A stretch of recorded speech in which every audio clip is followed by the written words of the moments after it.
नमस्कार विद्यार्थियों, मैं सुधा व्यास टीजीटी हिंदी आप सबके सम्मुख उपस्थित हूँ। कक्षा 8 हिंदी की पुस्तक वसंत भाग 3 का पाठ 11 जब सिनेमा ने बोलना सीखा लेकर।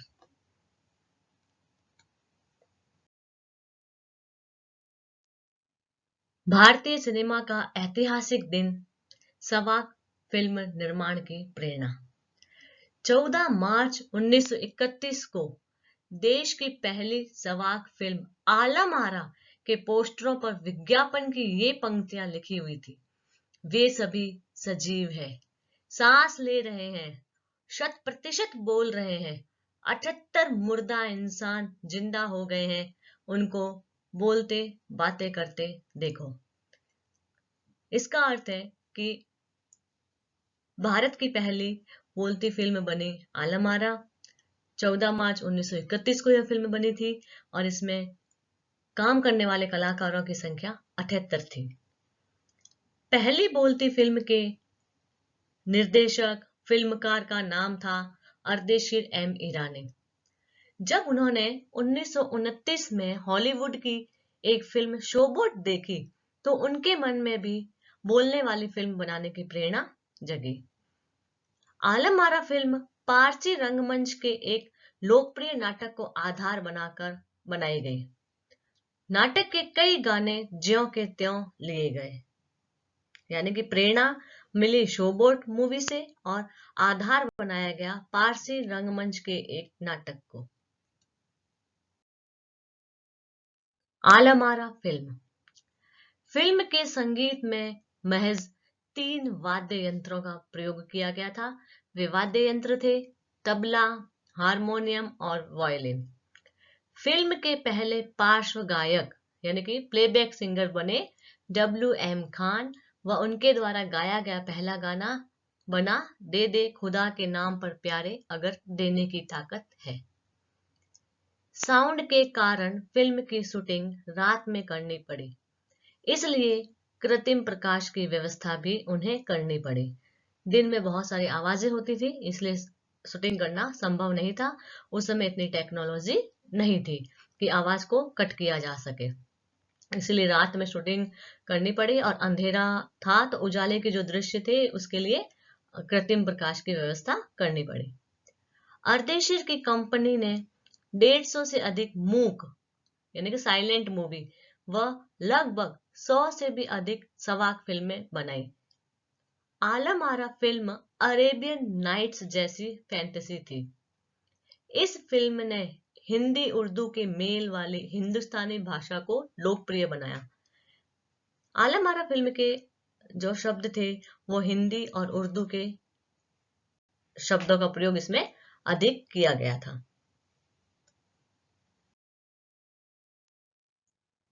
नायक विट्ठल का मुकदमा व फिल्म की सफलता। फिल्म की नायिका जुबेदा व नायक विट्ठल थे। विट्ठल उस समय सबसे अधिक पारिश्रमिक लेने वाले स्टार थे। विट्ठल को उर्दू बोलने में परेशानी हो रही थी क्योंकि इस फिल्म में जो शब्द थे वो हिंदी और उर्दू के थे, तो विट्ठल को उर्दू बोलने में परेशानी हो रही थी। इस कारण उन्हें फिल्म के नायक से हटाकर महबूब को नायक बना दिया गया। इससे विट्ठल नाराज हो गए और अपना हक पाने के लिए उन्होंने मुकदमा कर दिया। उस समय के मशहूर वकील मोहम्मद अली जिन्ना ने उनका मुकदमा लड़ा। वे मुकदमा जीत गए और इस तरह विट्ठल पहली बोलती फिल्म आलम आरा के नायक बने और नायिका थी जुबेदा। हिंदी फिल्मों में विट्ठल लंबे समय तक नायक व स्टंटमैन के रूप में सक्रिय रहे। आलम आरा फिल्म में सोहराब मोदी, पृथ्वीराज कपूर और जगदीश सेठी जैसे अभिनेता भी मौजूद थे। 14 मार्च 1931 को मुंबई के मैजेस्टिक सिनेमा हॉल में आलम आरा फिल्म प्रदर्शित की गई। यह फिल्म 8 सप्ताह तक हाउसफुल चली। समीक्षकों ने इसे भड़कीली फैंटेसी फिल्म करार दिया। यह फिल्म 10,000 फुट लंबी थी और 4 महीनों में इसे तैयार किया गया था। सवाक फिल्मों के विषय, अर्देशीर की विनम्रता। सवाक फिल्मों के लिए पौराणिक कथाओं, पारसी रंगमंच के नाटकों, अरबी प्रेम कथाओं को विषय के रूप में चुना गया। इसी कारण सामाजिक महत्व वाली फिल्म खुदा की शान भी बने, जिसका एक किरदार गांधी जी जैसा था। निर्माता निर्देशक अर्देशीर ईरानी इतने विनम्र थे कि जब 1956 में आलम आरा के प्रदर्शन के 25 वर्ष पूरे होने पर उन्हें भारतीय सवाक फिल्मों का पिता कहकर सम्मानित किया गया, तो उन्होंने कहा कि मुझे इतना बड़ा खिताब देने की जरूरत नहीं है, मैंने तो देश के लिए अपने हिस्से का जरूरी योगदान दिया है। यानी कि जब इतना बड़ा उन्होंने एक नई उपलब्धि दी थी सिनेमा जगत को, फिर भी उन्होंने कहा कि मुझे इतना बड़ा खिताब देने की जरूरत नहीं है। सवाक फिल्मों में नई शुरुआत। बोलते सिनेमा में पढ़े लिखे अभिनेता अभिनेत्रियों की आवश्यकता महसूस की गई, क्योंकि अब अभिनय के साथ साथ उन्हें संवाद भी बोलने थे। मूक फिल्मों में जो अभिनेता पढ़े लिखे नहीं थे उनको भी ले लिया जाता था, लेकिन जब से सवाक फिल्में बननी शुरू हुई तो पढ़े लिखे अभिनेता और अभिनेत्रियों की आवश्यकता महसूस की गई। अब गायन प्रतिभा की भी कद्र बढ़ गई। आलम आरा के बाद गायक अभिनेता बड़े पर्दे पर नजर आने लगे। गायक अभिनेता का अर्थ है कि वे अभिनेता जो अभिनय के साथ साथ गायकी का भी हुनर रखते थे। हिंदी उर्दू भाषाओं का महत्व बढ़ा। एक नई तरह की आजादी में सिनेमा ज्यादा देसी हो गया। अभिनेता अभिनेत्रियों की लोकप्रियता का असर उस युग के दर्शकों पर भी खूब पड़ा। माधुरी फिल्म की नायिका सुलोचना की हेयर स्टाइल उस दौर में औरतों में लोकप्रिय हुई थी। यह एक सामान्य बात है कि जो भी नायक या नायिका किसी भी फिल्म में कोई हेयर स्टाइल करता है, जैसा गेटअप लेता है, तो उसका जो चलन है वो सामान्य महिलाओं में या समाज में देखने को मिल जाता है। अर्देशीर ईरानी की फिल्मों में भारतीय के अलावा ईरानी कलाकारों ने भी अभिनय किया था। आलम आरा फिल्म भारत में तो बहुत ज्यादा लोकप्रिय हुई, प्रचलित हुई। इसके साथ ही साथ वह श्रीलंका, बर्मा और पश्चिमी एशिया में भी पसंद की गई। भारतीय सिनेमा के जनक फाल्के को सवाक सिनेमा के जनक अर्देशीर की उपलब्धि को अपनाना ही था, क्योंकि वहां से एक नए युग का सूत्रपात हो गया था। अर्थात भारत में सिनेमा शुरू करने वाले थे दादा साहब फाल्के, और उन्हें बोलती हुई फिल्मों के जो जनक थे अर्देशीर एम ईरानी की, उनकी इस उपलब्धि को अपनाना ही था, क्योंकि उन्होंने एक नए युग की शुरुआत की थी। और आने वाले समय में दादा साहब फाल्के ने भी बहुत सारी सवाक फिल्मों का निर्माण किया था, और उन्होंने अर्देशीर द्वारा शुरू किए गए एक नए युग को स्वीकार कर लिया था। तो इस तरीके से इस पाठ में हमने भारत की पहली बोलती हुई फिल्म, आधार कहाँ से लिया गया, प्रेरणा कहाँ से ली गई, कलाकार कौन कौन थे, इसमें कौन कौन से वाद्य यंत्रों का प्रयोग किया गया था, इसके साथ ही साथ हमने इसमें जानकारी हासिल की कि इसके पार्श्व गायक यानी प्लेबैक सिंगर क्यों थे। यह वह पहली फिल्म थी जिसमें कृत्रिम प्रकाश की भी व्यवस्था की गई। तो इस तरीके से आलम आरा फिल्म ने बहुत सारी नई शुरुआत की थी।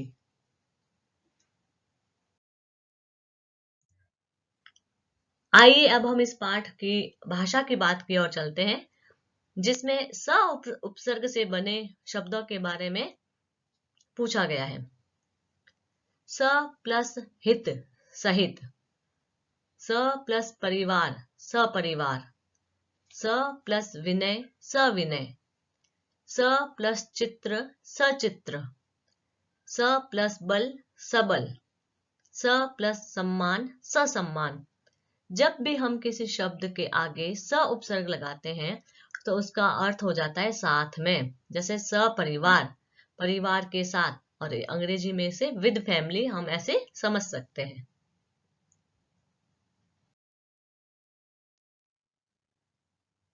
उपसर्ग व प्रत्यय। उपसर्ग और प्रत्यय से आप भली भांति परिचित है, फिर भी हम इसका एक संक्षिप्त परिचय यहाँ ले लेते हैं। उपसर्ग शब्दांश जो किसी शब्द से पहले लगकर उनके अर्थ में परिवर्तन या विशेषता ला देते हैं, उन्हें उपसर्ग कहा जाता है। प्रत्यय शब्दांश जो किसी शब्द के बाद में लगकर उसके अर्थ में परिवर्तन या विशेषता ला देते हैं। यहाँ पर कुछ शब्द दिए गए हैं और उनके साथ कुछ उपसर्ग और प्रत्यय जोड़े गए हैं। हम देखते हैं कैसे। मूल शब्द है वाक, इसमें हमने स उपसर्ग जोड़ा है और हमें जो शब्द मिलता है वो हो जाता है सवाक। मूल शब्द है लोचन, लोचन शब्द के साथ में उपसर्ग और प्रत्यय दोनों को जोड़ा गया है और हमें जो नया शब्द मिला है वो है सुलोचना। फिल्म शब्द के साथ प्रत्यय जोड़ा गया है, फिल्म प्लस कार, फिल्मकार।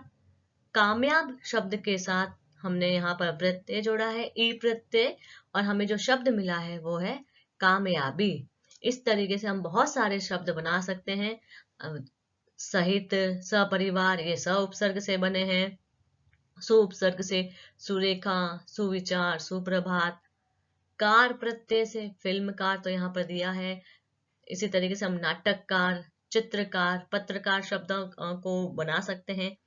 ई प्रत्यय से हम नालायकी, नासमझी, ये शब्द बना सकते हैं।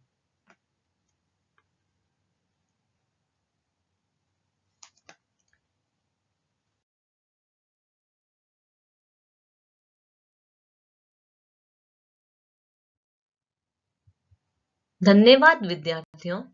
मुझे आशा है कि आपको जब सिनेमा ने बोलना सीखा यह पाठ भली भांति समझ में आया होगा। धन्यवाद।